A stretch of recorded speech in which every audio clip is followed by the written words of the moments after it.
안녕하세요. 칼바르트 신학해설 오늘 계속하겠습니다. 129강이 되겠습니다. 476쪽입니다. 이 책이요. 칼바르트 신학해설.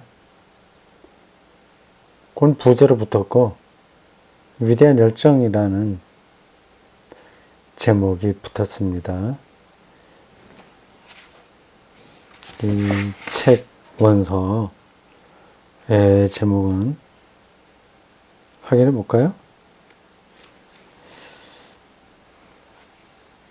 1998년에 에버레트 부시가 썼습니다. Originally published. 원래 출판된 건 독일인데 under the title 다음과 같은 제목이었다. 다음과 같은 제목으로 본래 책이 나온 거다. 그 제목이 이렇습니다. Die große Leidenschaft. 위대한 열정 이렇게 번역이 됐습니다. Einführung in die Theologie Calvartis. 칼바르트 신학 해설 그렇게 하면 되겠습니다. 지금 우리는 마지막 챕터 10장을 보고 있습니다. 제한된 시간입니다. 제목이 그렇게 달려 있습니다. 우리가 사는 이 세상이 제한된 시간 속에 있다. 거죠. 무한하게 계속되는 게 아니라 제한되었다. 시간과 영혼의 종말론 이런 작은 타이틀이 또 들었습니다. 시간과 영혼 대립되는 개념이죠. 종말. 자, 오늘 129강으로 소제목은 이렇습니다. 영원하신 하나님은 시간을 가진다.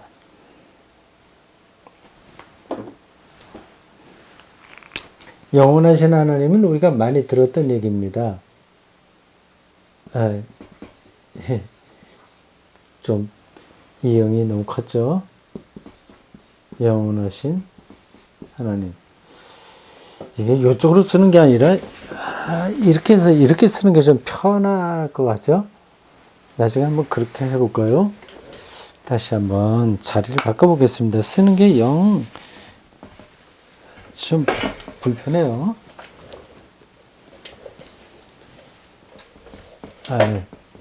이게 되겠습니까? 이게 되나요? 요 핀마이크가 줄을 좀 더 길게 해야 되겠나? 영원하신 하나님은 시간을 가진다. 하나님은 시간을 가진다. 지금 제목이 조금 이상합니다. 서술적이에요. 다시 제자리로 오겠습니다. 아직까지도 여기 좀 어색합니다. 서서 하게 되면 오히려 편한데 앉아서 이 흑판에다가 뭘 쓰려고 그러니까 영 어색합니다. 완전히 돌아서서 이렇게 똑바로 써야지 되지 않습니까? 근데 반쯤 기울어져서 쓰려고 그러니까 이게 편하지가 않네요. 조금 더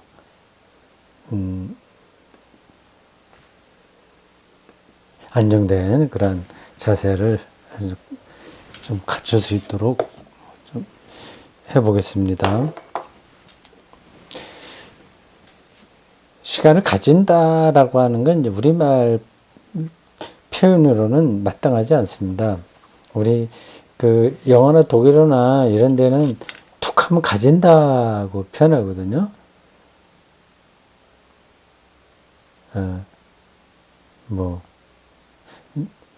I have a dream. 마틴 루터 킹 목사가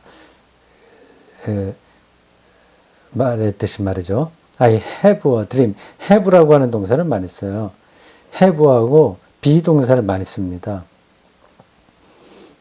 툭하면 이제 가지고 있다. 그러니까 소유적인 거를 강조하는 언어들이죠. 근데 우리나라 말은 갖는다는 걸로 잘 하지 않습니다. 그냥 내 아내가 있습니다. 내 딸이 있습니다. 이렇게 하지. 내가 뭐 아내를 가지고 있습니다. 이런 표현은 안 하잖아요. 그러니까 하나님이 시간을 가지고 있다. 시간이 있다. 뭐 그렇게 보통 얘기하죠. 근데 이거 번역이기 때문에 뭐 할 수 없긴 한데 우리말로 쓸 때는 가지고 있다 이렇게 표현하면 어색합니다. 네, 요즘은 그 젊은 사람들이 글 쓰는 이들 중에서도 그 외국어에 익숙해서 그런지 가지고 있다, 가진다 이런 표현을 종종 하더라고요. 그럴 때마다 왜 저렇게 쓸까 생각이 듭니다. 영원하신 하나님은 시간을 가진다. 그러니까 영원하고 시간은 대립되는 건데 시간으로부터 벗어나는 게 영원이잖아요. 근데 영원하신 하나님이라면 시간하고는 다른 것 같은데 시간이 있다. 하나님에게 시간이 있다. 그런데 그 시간은 우리가 경험하는 시간 바로 그거죠. 이게 어떤 얘기를 하려고 하는지 궁금해집니다. 그러므로 신학적인 영원성의 개념은 시간 개념과 반대되는 추상적 개념에 빠져든 바벨론 포로의 상황으로부터 해방되어야 된다. 첫 번 문장서부터 많은 걸 생각하게 만듭니다. 신학적 영원성의 개념은 시간 개념과 반대되는 추상적 개념에 빠져든 바벨론 포로의 상황으로부터 해방되어야 된다. 추상적 개념, 시간에 대한 추상적 개념으로 빠져들었다고 그러네요. 바벨론 포로 상황에서. 근데 메소포타미아 문명의 시간 개념이 그런 거겠죠. 추상적이다, 그들에게. 이게 어떤 걸 얘기하려고 하는 걸까요? 구약 성서와 유대교 그리고 기독교는 시간 이제 직선의 시간 이해라고 한다면 헬라 철학에서는 순환이잖아요. 그래서 코스모스라고 생각하죠. 근데 성서에서는 세계를 코스모스라고 보통 말하지 않고 그런 용어를 쓸 때도 있긴 있지만 에온이라고 얘기합니다. 그건 이제 지나가는 어디를 향해서 가는 동적인 거죠. 그 바빌론 포로가 메소포타미아 문명의 자리에서 일어난 거니까 그걸 말하는 걸까요? 그 메소포타미아의 그 시간 개념이 그리스의 시간 개념과 동일하고 그것은 순환적인 거니까 추상적이다. 그 뜻인가요? 모르겠습니다. 따라가 보겠습니다. 영혼의 개념은 반드시 해방되어야 된다. 이거 잘 생각해야 됩니다. 우리는 보통 이제 영혼 이러면 단순하게 생각하잖아요. 그냥 계속 이어지는 거.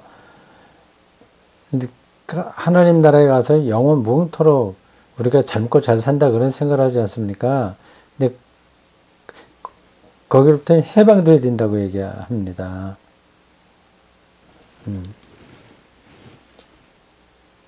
왜냐하면 성서가 증언하는 하나님은 결코 그런 포로 상태에 계시지 않기 때문이다. 추상적 개념에 있지 않다. 영원이라고 하는 게 추상적으로 이해되기 때문에 그런 거죠. 시간과 대립되면서 비시간성으로 정의되는 어떤 하나님의 영원성은 비인간적이다. 이렇게 되면 안 된다는 얘기겠죠. 비시간성으로 정의되는 하나님의 영원성, 이건 인간을 배제시킨다. 비인간적이다. 왜냐하면 그때 시간 안에 있는 인간 존재는 그 자체가 하나님으로부터 멀어진 것을 뜻하고, 시간 안에 있는 인간적 실존도 영원하신 창조주를 마음대로 처분할 수 있는 실존, 그리고 인간 자신이 정한 법칙성 안에 있는 실존으로서 허용되어야 하기 때문이다. 그런 영원성은 깊은 의미에서도 비인간적이다. 그 영원성에 대한 오해, 이 추상적 개념, 이거가 문제다. 그걸 얘기하고 있습니다.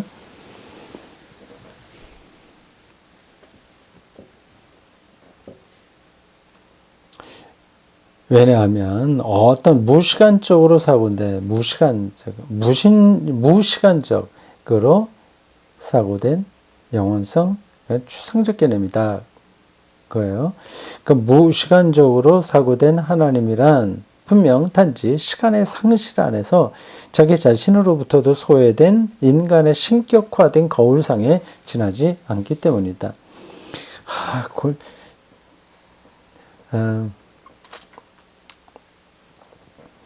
너무 압축된 표현이라서 이게 확 들어오지 않을 겁니다. 지나가겠어요. 여기서 생각해야 될 게 너무 많아요. 소외된 인간의 신격화된 거울상. 지나갑시다. 마치 하나님이 영원히 시간을 갖지 않으시는 것처럼, 바로 그분의 영원성 때문에 시간을 갖지 않고, 그래서 우리를 위한 시간도 전혀 소유하지 않으시는 것처럼 생각하는 것은 정말로 허용될 수 없는 신인 동형 동성론이다. 신인 동형 동성론.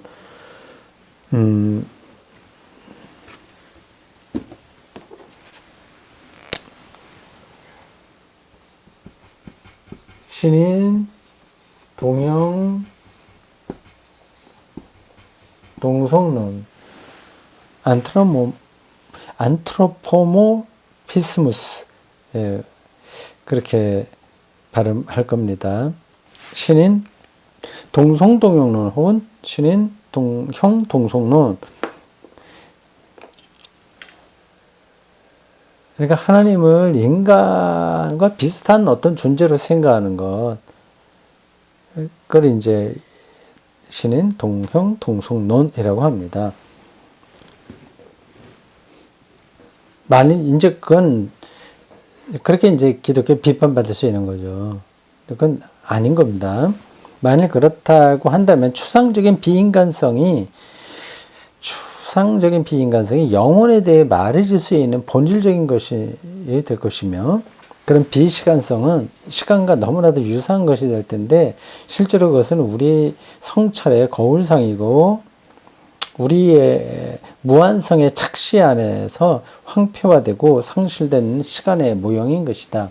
그와 같은 표상은 한 가지 치명적인 가상을 산출할 것이다. 그것은 시간이 없으면 영혼도 없다라는 가상이다.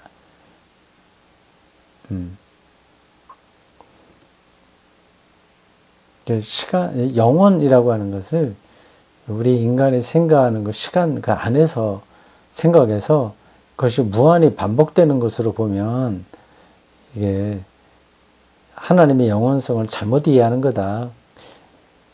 전체적으로 보면 그 얘기입니다. 근데 굉장히 그게 한두 마디로 그렇게 말할 수 없는 쓰니까 이제 압축적으로 철학적 개념들을 섞어서 얘기하고 있습니다. 그런데 일부러 그렇게 어렵게 얘기하려고 그랬은 게 아니라, 시간, 영원 이런 것은 철학에서도 중요한 개념이라서 그들이 볼 때 영 말도 안 되는 것을 말할 수는 없거든요. 그래서 그 철학적 개념에 근거해서 설명하고 있습니다. 이 전체 소제목만 염두에 두시면 됩니다. 영원하신 하나님은 무시간이 아니다. 그냥 영원 지존하게 어디 있어갖고 인간의 시간하고는 완전히 다른 존재인 것처럼 생각하면 안 된다. 그 영원성 안에는 하나님, 영원하신 하나님이 시간을 가지신다고 한다면, 그럼 하나님의 영원성에는 시간이 들어있는 거예요. 우리가 경험하는 시간이 포함되는 겁니다. 지금 핵심적으로는 그걸 얘기하려고 하는 겁니다. 근데 그게 이제 잘못 이해된 것들이 어떤 거냐, 그런 것들을 다 이제 이 설명에서 짚고 있는 거죠. 그걸 일일이 우리가 다 따라가려면 이건 뭐 참 쉽지 않습니다. 완전히 그거는 작심하고 뭘 공부를 해야 되는 거죠. 그러나 성서가 증언하는 계시에 따르면 영원하신 하나님께서는 의지를 행사하시고 그렇게 하실 수 있으시며, 그분은 우리에게 시간을 선사하실 뿐만 아니라 동시에 그분 자신도 시간을 취하신다. 무시간적인 게 아니라 시간적이라고 하는 겁니다. 영원 회귀 순환한 게 아니라 시간과 더불어서 자신을 알리시는 분이라는 거죠. 그렇게 존재하시는 거죠. 시간과 함께 존재하시죠.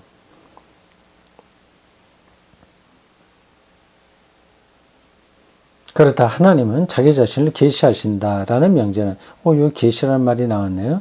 이거 읽지 않고 그냥 제가 시간에서 자기를 계시하신다는 말을 했는데, 그대로 나오네. 하나님은 자기 자신을 계시하신다라는 명제는 하나님은 우리를 위해 시간을 취하신다라는 명제와 동일한 의미이다.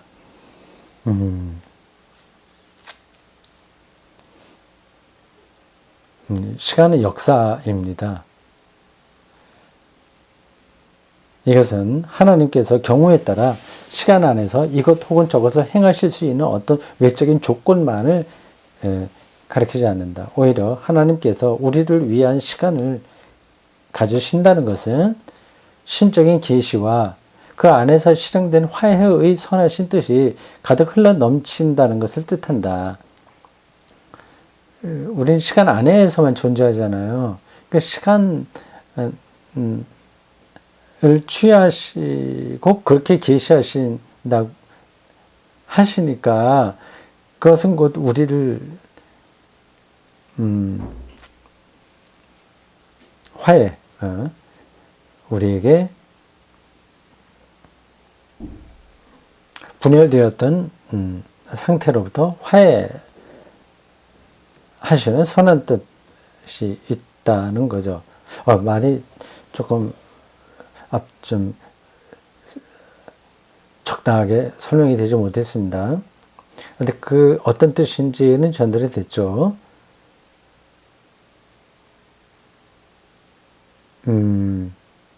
시간, 하나님은 영원하신 분이신데, 근데 무시간적인 존재가 아니라 영원하다고 해서 우리가 지금 경험하고 있는 시간과 아무 상관없는 분이 아니라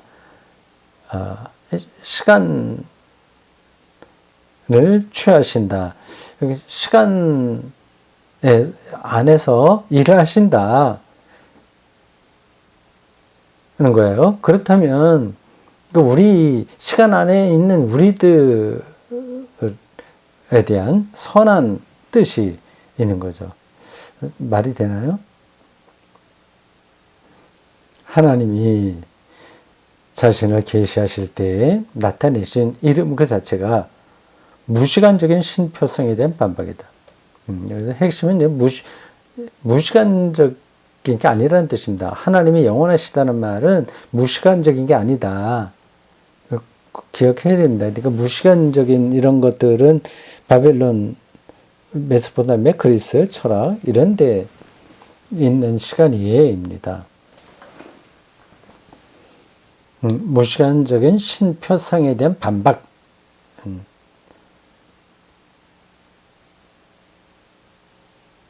그렇다. 자기 자신 안에서만 영원한 신. 그래서 우리를 위한 시간을 갖지 않는 어떤 신은 성서가 말하는 하나님은 아니다.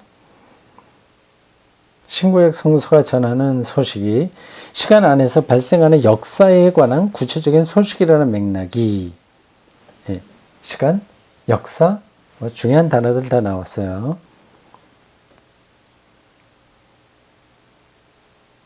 이런 소식, 이런 맥락이 그 사실을 증언한다. 이 점은 다른 어떤 종교적 전승이나 철학에 대해서도 그렇게 말해질 수 없는 특성이다. 이게 뭐예요?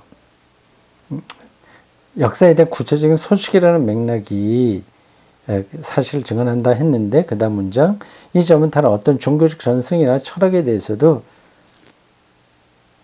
그렇게 말해줄 수 없는 특성이다.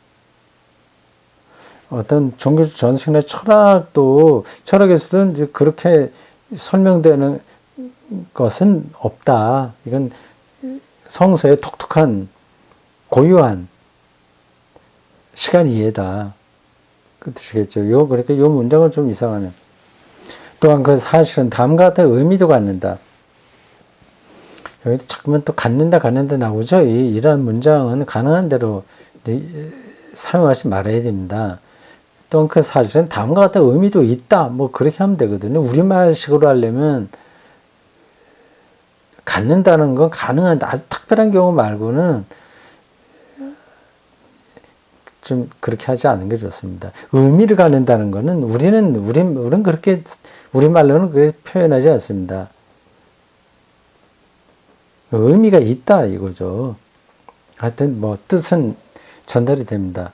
성서가 우리에게 증언하는 하나님과 피조물 사이의 관계는,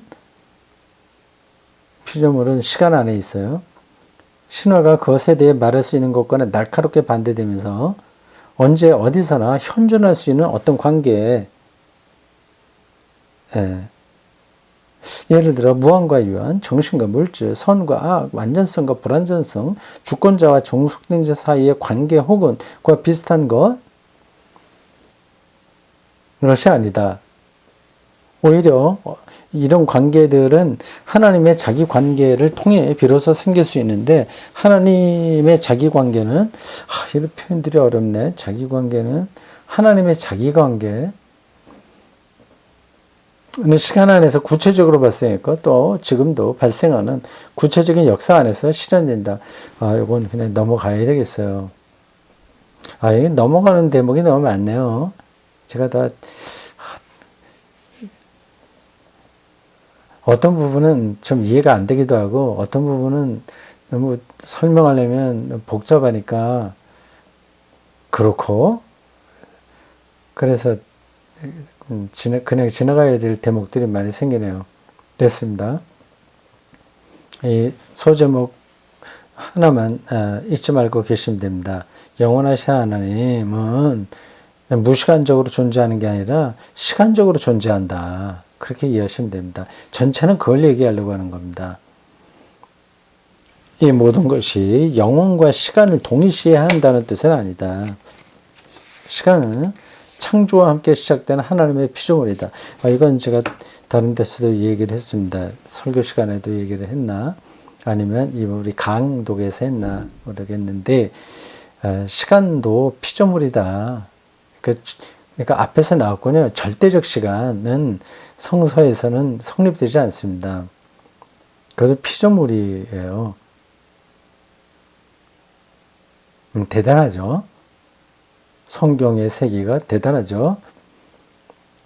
그걸 어떻게 하냐? 피조물인지 어떻게 하냐?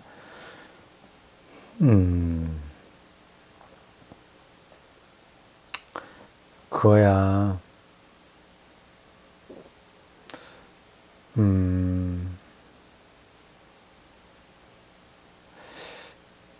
증명할 수 있는 문제는 아니에요. 증명할 수 없는 문제도 아닙니다. 증명해 가는 과정 중에 있습니다.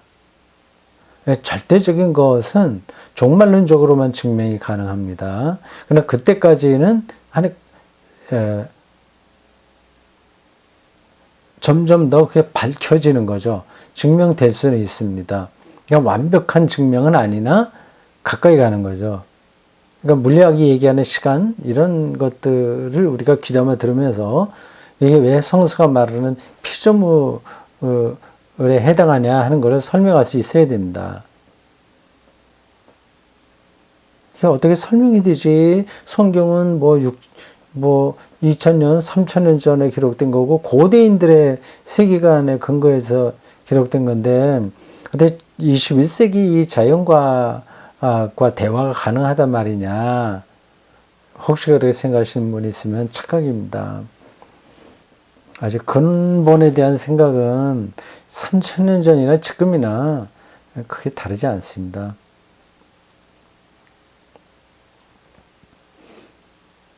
피조물이다. 시간도 피조물이다. 오직 하나님 자신만이 영원하시다. 그렇기 때문에 피조물은 비록 하나님이 그 피조물을 하나님 자신의 영원성에 참여하도록 고양시킨다고 해도 여전히 피조물이기를 그치지 않으며 피조물 자신이 하나님이 된다거나 스스로 영원해지는 일은 없다. 하나님이 영원하시다는 것은 그분이 지속적으로 현존하실 수 있을 만큼 자유로우시다는 것을 뜻한다.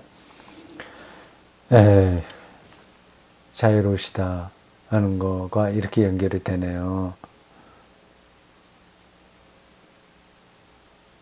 우리에게는 그런 자유는 없죠. 지속적으로 현존하실 수 있을 만큼 자유로우시다는 것을 뜻한다. 지속적인 현존이 가능한 것은 우리는 지속적으로 현존하지 못하죠. 아주 시간적으로만 현존하죠. 지속적인 현존이 가능한 것은 시간이 그분을 지배하는 것이 아니라 하나님이 지속적으로 현존하는 분으로 시간을 다스리는 모든 권세를 갖고 있기 때문이다. 그런 존재라는 겁니다. 하나님은. 그러니까 시간을 절대화해버리게 되면 하나님은 자리가 없는 거죠. 영원하신 자로서 그분은 시간에 의해 제약되지 않으시며 오히려 자유 안에서 시간을 철저히 제약하신다. 하나님의 존재가 시간에 힘입은 것이 아니라 모든 시간적인 존재는 자신들의 실존을 하나님께 의지하고 있다. 그렇잖아요. 우리도 시간적인 존재잖아요. 어제 내가 있고 오늘이 있는데 내일은 없을 수도 있어요. 시간과 더불어서 우리는 거기에 전적으로 의존하고 있습니다. 시간과 영원 사이의 구분이 희미해지는 곳에서는 그 통찰도 불분명해진다. 이 구분을 분명히 알아채지 못한다면 하나님의 영원성은 시간 안에서 실존하는 인간이 투사한 생산물이라고 또다시 오해될 것이다. 그렇죠. 이걸 정확하게 이해를 해야 된다고 하는데 이해는 하지만 실감하지 못할 수 있습니다. 거기까지 가려면 생각이 더 깊어져야 되죠.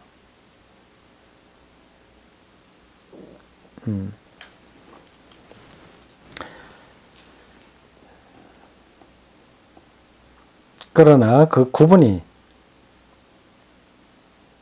시간과 영원이요. 구분이 시간과 영원 사이의 대립을 뜻하지는 않는다. 하나님의 영원성이 모든 시간의 조건이라는 점에서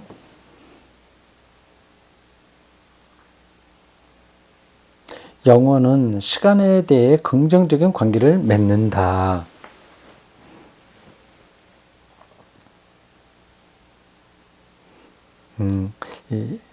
이런 글들을 따라가기가 좀 어려운 거는 시간이라고 하는 거 확 들어오는데 영원이라고 하는 거는 우리가 경험하기 힘들어요. 그냥 낱말 뜻은 알죠. 그리고 영원이라고 하는 그 개념이 서로 다르잖아요. 그럼 바르트가 얘기하는 그 영혼의 개념이 확고하지 않으면 이런 말들이 자꾸만 아주 관념적으로 들리게 됩니다. 사실은 뭐 하나님도 그런 거예요. 하나님 영원성, 하나님 이야기하는데, 아까 말한 신인 동용동속론에 빠져 있는 사람들이 얼마나 많습니까? 근데 그런 거를 다 구분하면서 바르게 성서가 얘기하는 하나님을 이해하기가 쉽지 않은 거예요. 이게 손에 붙잡을 수 있는 게 아니라, 그리고 고정되어 있는 실체가 아니라, 시간에서 자기를 늘 계시하시는 분이시라서,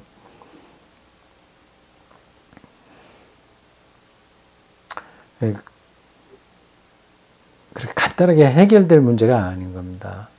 제가 이렇게 강독을 하면서 종종, 이거 쉽지 않다, 뭐 그런 얘기를 너무 많이 들어서 미안합니다. 그런데 그거는 하나님과 그 영혼성이 불확실하다, 뭐 그런 뜻으로 드리는 게 아닙니다. 애매하다, 그런 뜻도 아닌 거예요.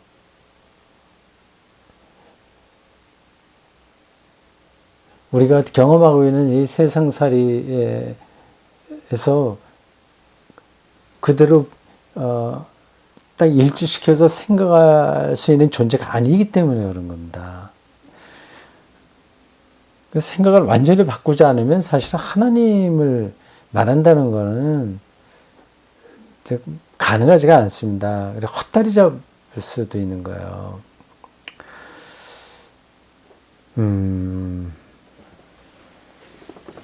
저희들 좀 빨리 요 패러그래프는 읽어야 되겠습니다.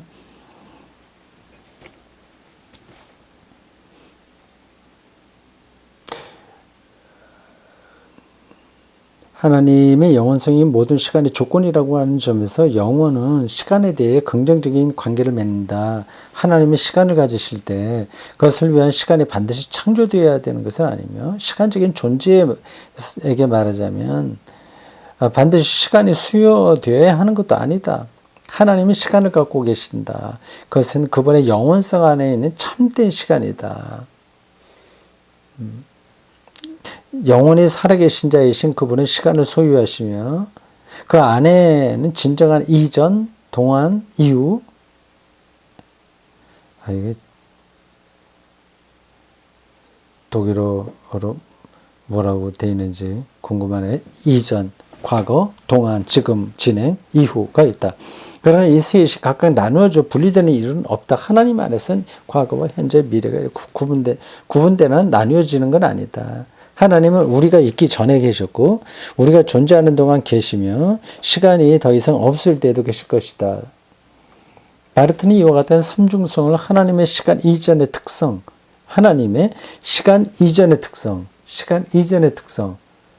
시간도 피조됐으니까 그 이전이 있을 거 아니에요. 그 특성, 시간 초월, 또 시간 동반의 특성, 시간 이후의 특성이라고 각각 이름을 붙였다.